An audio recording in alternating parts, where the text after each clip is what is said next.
Salam sejahtera bagi kita semua. Emana kembali hadir dengan podcast pembahasan firman Tuhan. Semoga firman Tuhan yang murni mampu merawat batin kita, menguatkan roh kita, dan membangun iman kita di hadapannya. Silakan menikmati podcast Emana hari ini. Salam sejahtera, saudara-saudari sekalian pendengar podcast Emana. Puji Tuhan atas kasih karunia-Nya menjaga kita selama tahun 2021, juga kita boleh memiliki satu permulaan yang baru di tahun 2022 ini. Hari ini saya dengan saudara Puji, kita akan sama-sama membahas satu perkara, yaitu mengenai hidup dengan hayat Bapa. Saudari sekalian, ayat ini kita akan ambil dari Matius pasal 5 ayat yang ke-48 yang berkata, "Karena itu haruslah kamu sempurna, sama seperti Bapamu yang di sorga adalah sempurna." Menurut saudara Puji, apa yang bisa kita dapatkan dari judul dan ayat ini? Amin, puji Tuhan. Saudara Renat, kita membaca ini adalah satu ayat yang sangat besar ya menurut saya di dalam Alkitab. Ya. Di mana tuntutan Allah ya bukan hanya kita baik ya, bukan hanya kita bermoral, tetapi kita sampai ke satu taraf kita adalah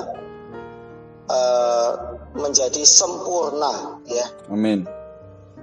Dan sempurna di sini adalah sama seperti Bapa. Haleluya ya. Saudara-saudari, sebelumnya mungkin kita akan melihat sedikit ya tuntutan Allah ya. Bagaimana Allah mengatakan ya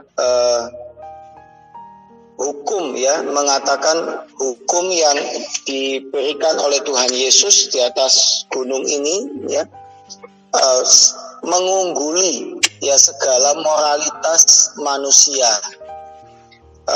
Bagaimana dikatakan kalau kita ini tidak boleh tidak boleh marah ya, karena marah itu sama saja dengan dengan membunuh ya, membunuh orang. Yeah. Nah, membunuh saja itu adalah perilaku yang di luar bukan, tetapi marah itu mengacu kepada hal yang tersembunyi ya di dalam ya. Kita membenci, kita marah, itu adalah hal yang bisa kita sembunyikan.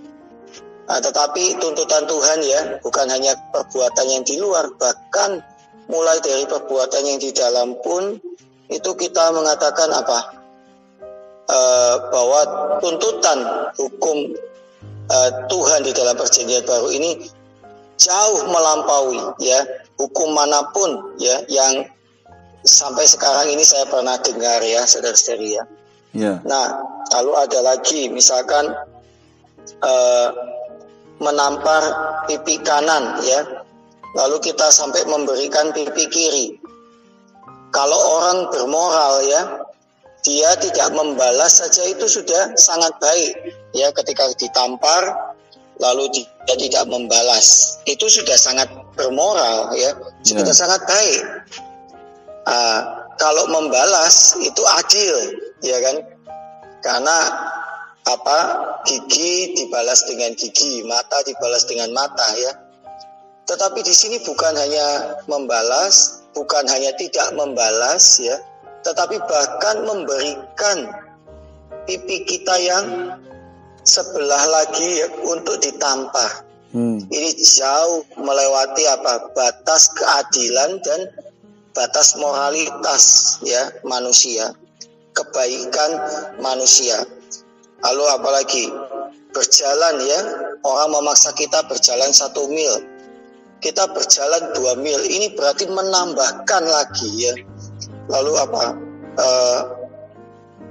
orang yang meminta baju ya, dan kita berikan juga jubah kita. Wah, saudara-saudari, kita berikan baju kita itu sudah sangat dermawan, tetapi kita menambahkan kembali ya satu tingkat yang lebih tinggi lagi. Ini adalah tuntutan hukum Taurat.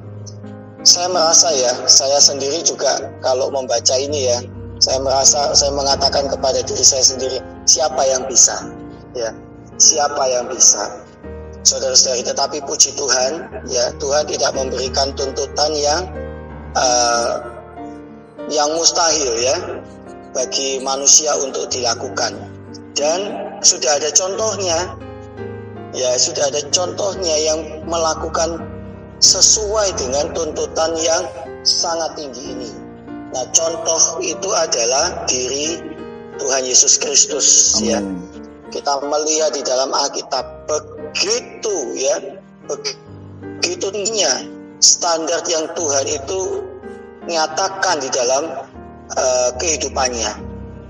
Ya, teladan hidup Tuhan itu memenuhi ya apa yang dia sudah sampaikan sendiri di Matius pasal 5 ini. Oh, saudara-saudari. Nah, lalu ini membuat kita melihat lagi di ayat yang ke-48 bagaimana Tuhan Yesus itu bisa mencapai standar sempurna yang dikatakan di ayat ini ya. Karena dia hubungannya ya dengan Allah itu bukan hanya sebagai umat dengan objek penyembahan saja ya, bukan hanya umat dengan Allahnya, tetapi di sini disebutkan Bapa. Amin.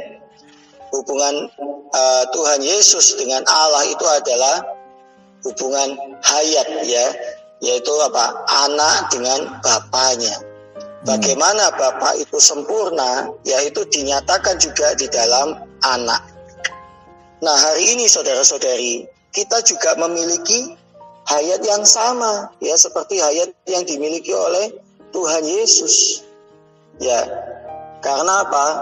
Kita juga sudah dilahirkan dari Bapa ya. Amin.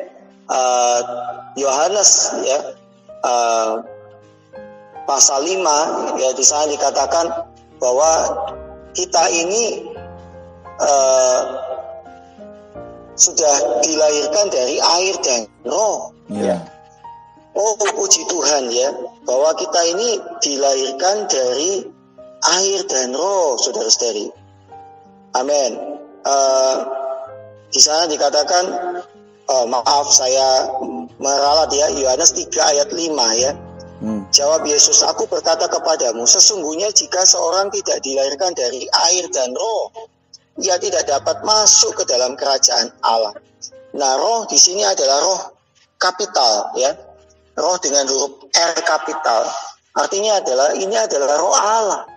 Kita ini sudah benar-benar dilahirkan dari Allah, membuat kita disebut sebagai anak-anak Allah. Amin. Memiliki hayat Allah, karakteristik Allah dan sifat Allah.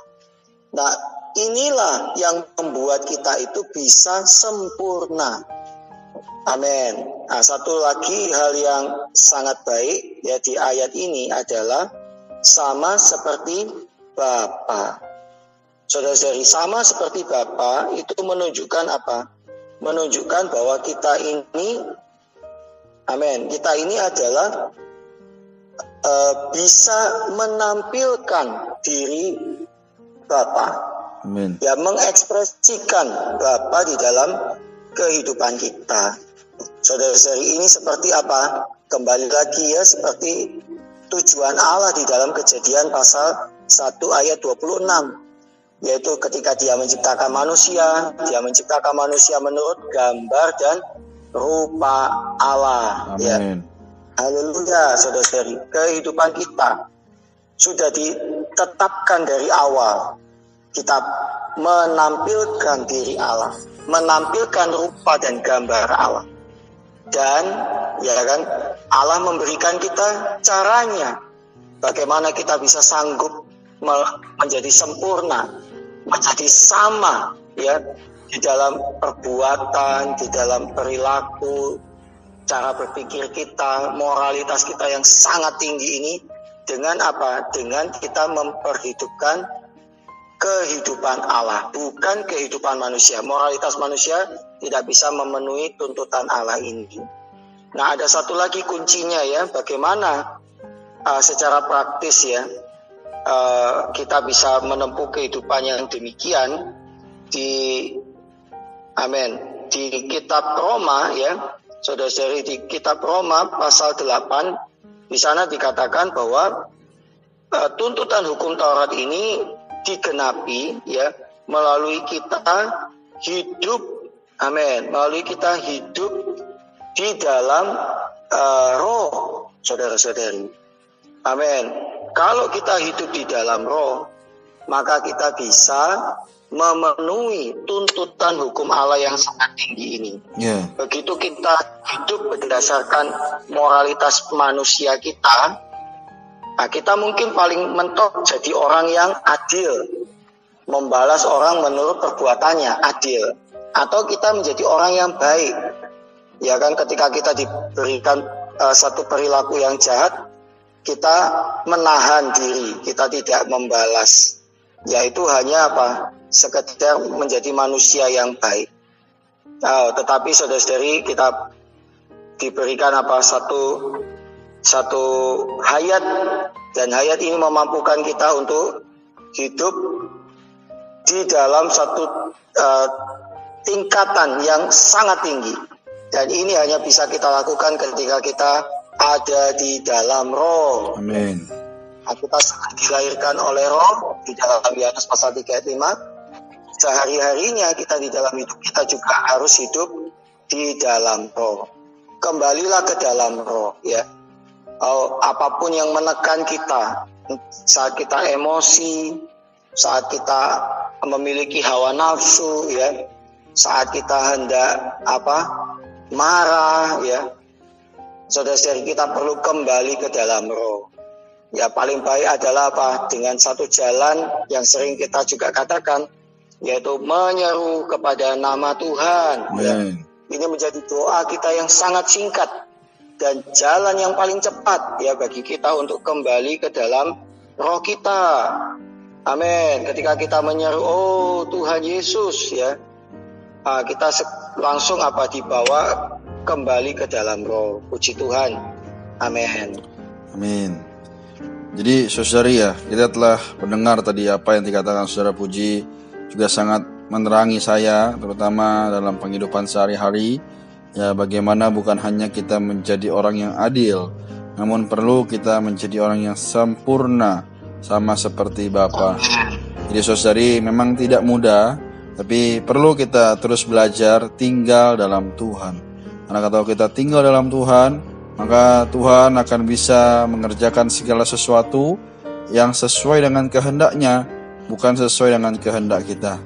Maka saudari, biarlah sehari demi sehari kita boleh menerima setiap penyaluran daripada diri Tuhan ke dalam kita, sehingga kita boleh mengekspresikan diri Tuhan, sehingga banyak orang lain ya, keluarga, teman-teman sekitar, ketika mereka melihat kita, mereka melihat Kristus ya. Puji Tuhan. Amin. Baik, demikian Saudara Puji. Apakah ada yang mau ditambahkan, atau kalau tidak ada, Saudara Puji boleh tutup dengan mendoakan kita semua. Amin. Ya, puji Tuhan. Saudara-saudari, boleh kita tutup di dalam doa ya. Amin. Oh Tuhan Yesus. Amin. Tuhan Yesus, terima kasih Tuhan. Kami mengasihi-Mu.